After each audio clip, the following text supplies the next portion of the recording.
everybody, welcome back to another amazing episode of Q-Tips. We are the Video Store Junkies, and we are back to bring you a few recommendations to watch on streaming over the weekend.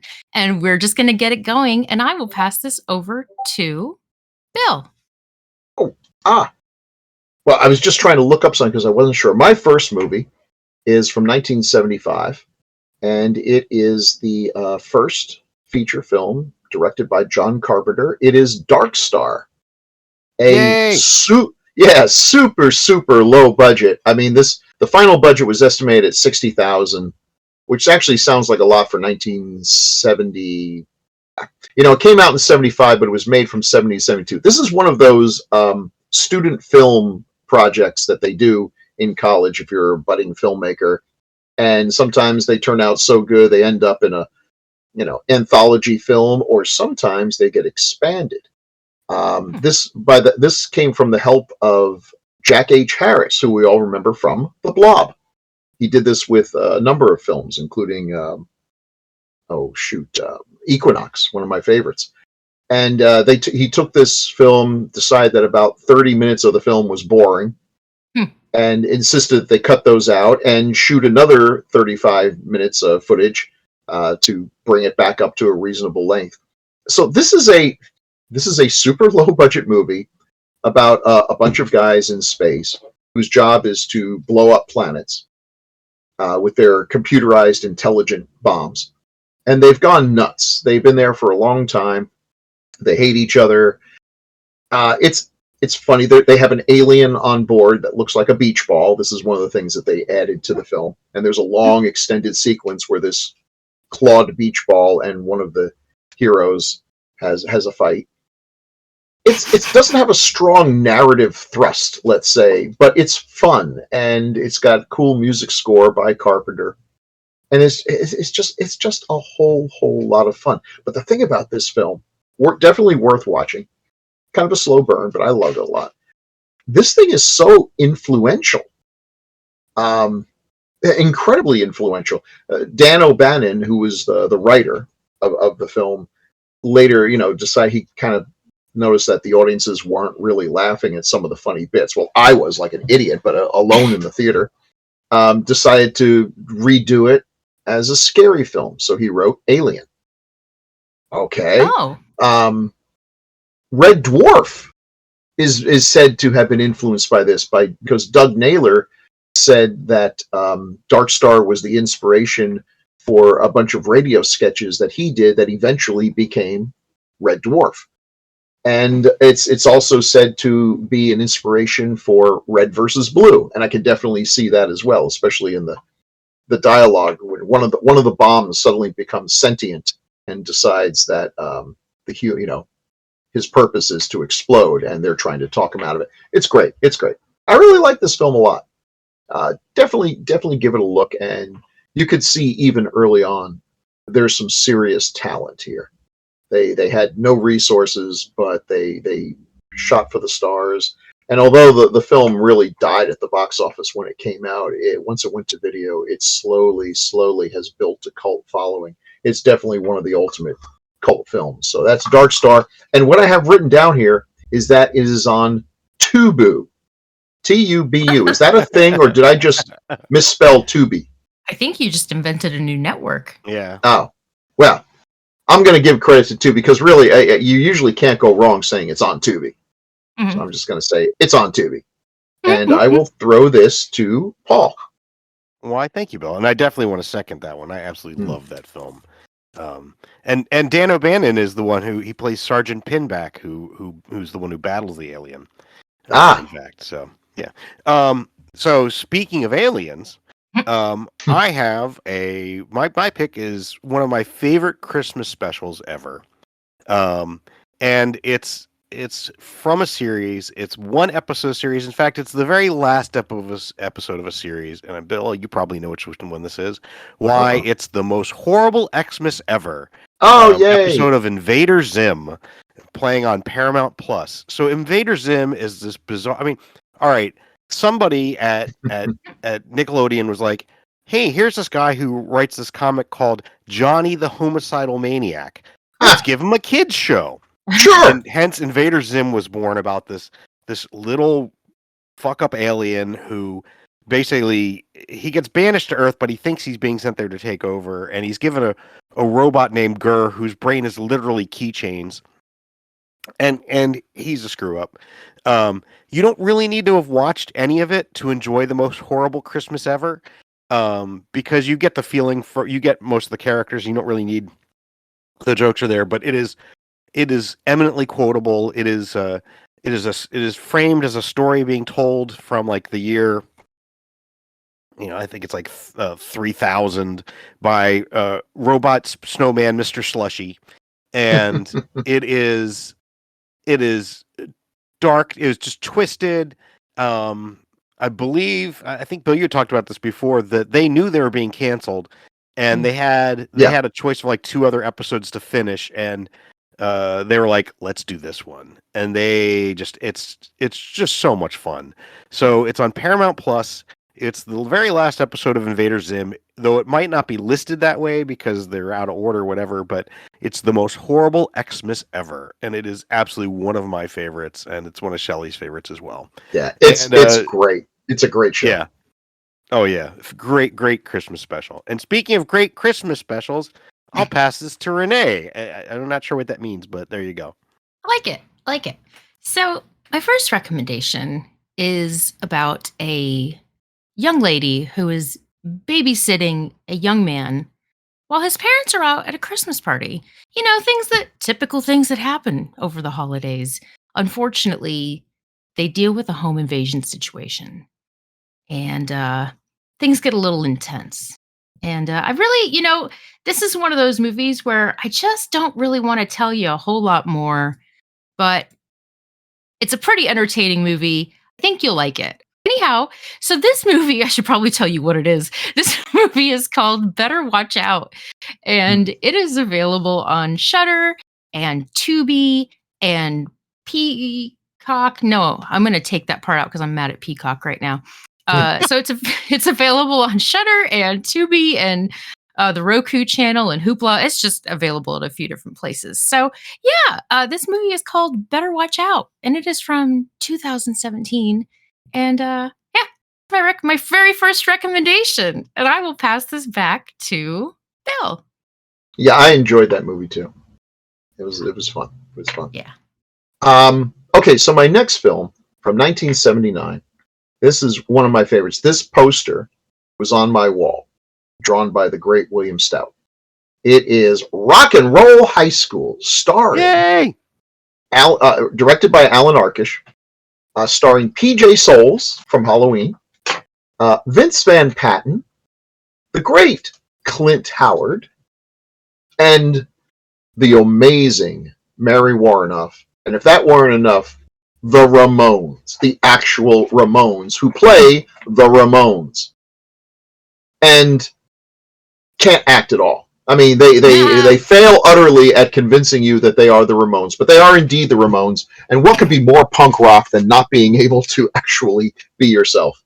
It's basically Roger Corman, who I guess at this time was only about 90 years old, decided he wanted to make it, some teen movies like the ones he did back in the 50s and everything, Ghost in the Invisible Bikini with Frankie Avalon and Annette Funicello and all, but we're going to update it, of course. Now, usually when this happens, it's a monstrous failure because some old guy who thinks he's still hip and cool because he uses words like hip and cool tries to make a kid's movie that would have been out of date even when he was a kid. But he hired the right people and they got the right folks. They originally wanted Cheap Trick to play the punk rockers, and I love Cheap Trick, but no, that would have been a terrible idea. The Ramones were great, and I love the Ramones. The Ramones are just one of the best, and even though they're beloved by everyone, they're still underrated. People don't realize just how great a guitarist Johnny Ramone was, because he made it look easy, and then when you try it, you realize, oh yeah, well, genius. So it's about a bunch of kids at a high school who they've got an evil principal, Miss Tobar, played by Mary Warrenoff, which is funny all by itself because she was part of the counterculture, so her playing yeah, that's great. And PJ Soles she's trying to get tickets to the Ramones concert, There's lots of wacky hijinks and completely inoffensive humor. It's not really a punk rock movie. I mean, PJ Souls is about as punk rock as right now I am. Who cares? Who cares? Actually, punk was pretty innocent back in those days. In the middle of the movie, there's a Ramones concert. You get a free Ramones concert for your stuff. The humor is really silly, goofy, over the top. It's great. I love this film. If you can't have a good time watching this, there's just no hope for you. A few years later, they made a sequel to this, Rock and Roll High School Forever, and it is a crime against God and nature. It stars, I think, Corey Feldman or Corey Haim or someone who is like the Bizarro Universe punk rocker. Well, okay, he's like, what are you kidding me? The joke is he's not playing the Vince Van Patten character. No, he's the PJ Souls character. Oh, it's so terrible. So terrible. Watch Rock and Roll High School again. What the heck? Go out and get the soundtrack album. Because that's a thing you can't do anymore, is actually go out and get the album and play one side, then play the other side, and listen to all the great music from Devo and Tom Rundgren, and of course the Ramones. I saw the Ramones in concert at Rockaway Beach, which is one of their songs. Rockaway Beach. Yeah, they were great. Oh my God, they were so good. And then I saw here's the sad thing. I saw Joey Ramone like a couple weeks before he died. And I didn't know who it was.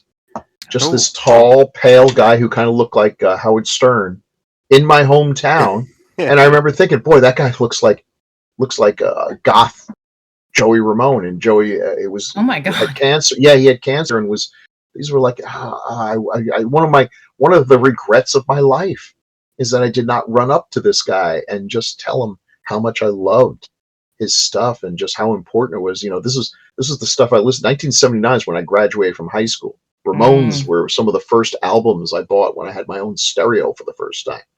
So, thanks, guys. I don't know if there's any Ramones left. There's usually a drummer, one of the, it's like Joe Besser is the last stooge to die. It's like, okay, whatever.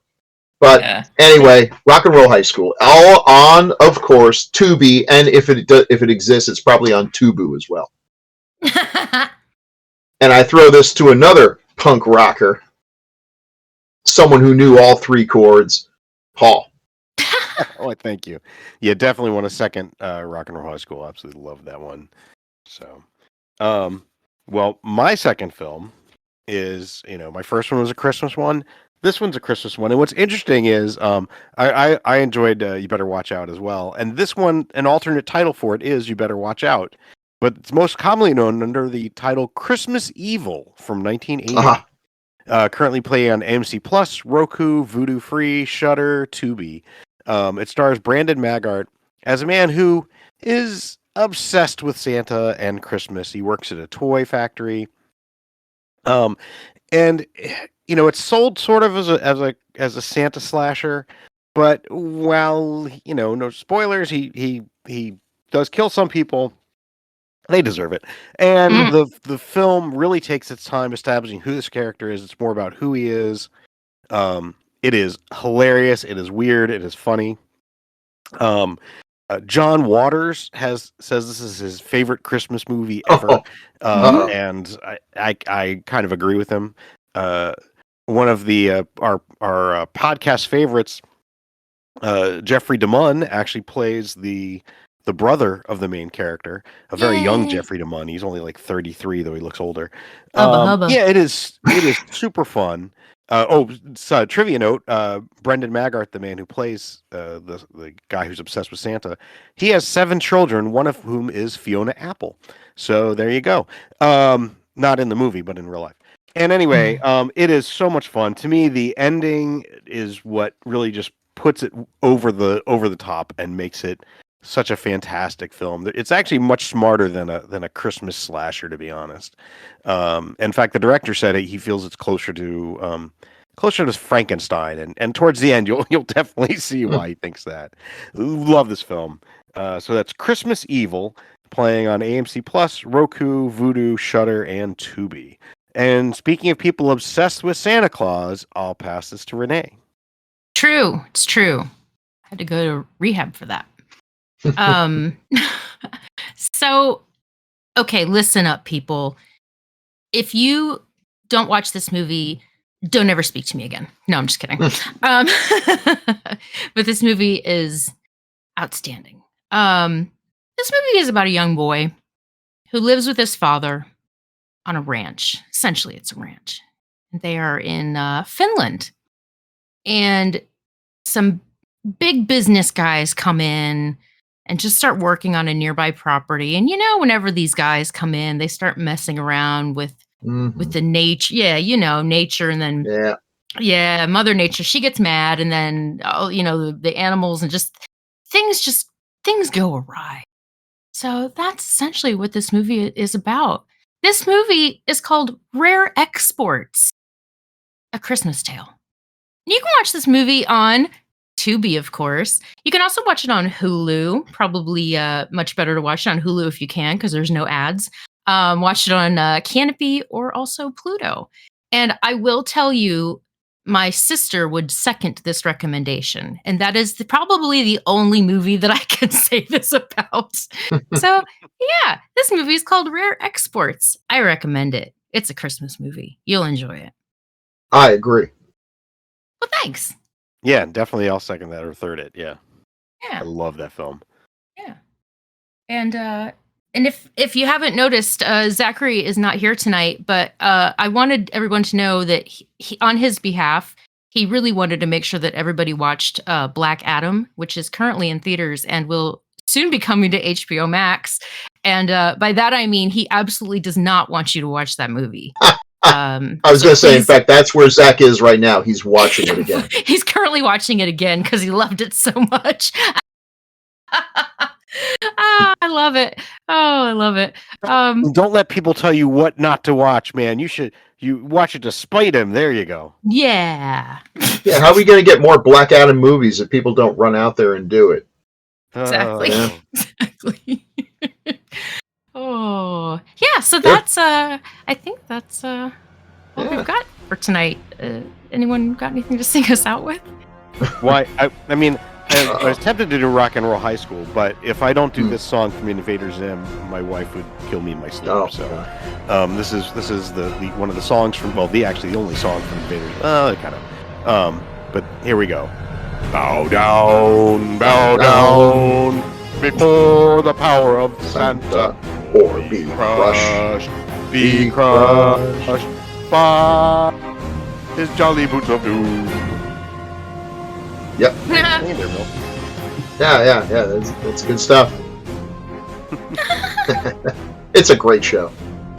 When we're off the air, though, I got to tell you something, but I'm not going to say it on the air. Oh, we're good now. Oh, are we? Oh, she's still recording. Don't listen.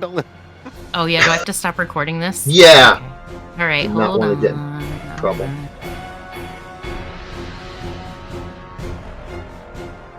For the weekend of December 16th, Bill recommended Dark Star, available on Tubi, Pluto, Fubo, and Flix, and Rock and Roll High School, available on Tubi, Roku, and Plex. Paul recommended Invader Zim, The Most Horrible Christmas Ever, available on Paramount Plus, and Christmas Evil, available on Shudder, Tubi, Roku, and Vudu. I recommended Better Watch Out, available on Tubi and Shudder, and Rare Exports, available on Tubi, Pluto, and Canopy.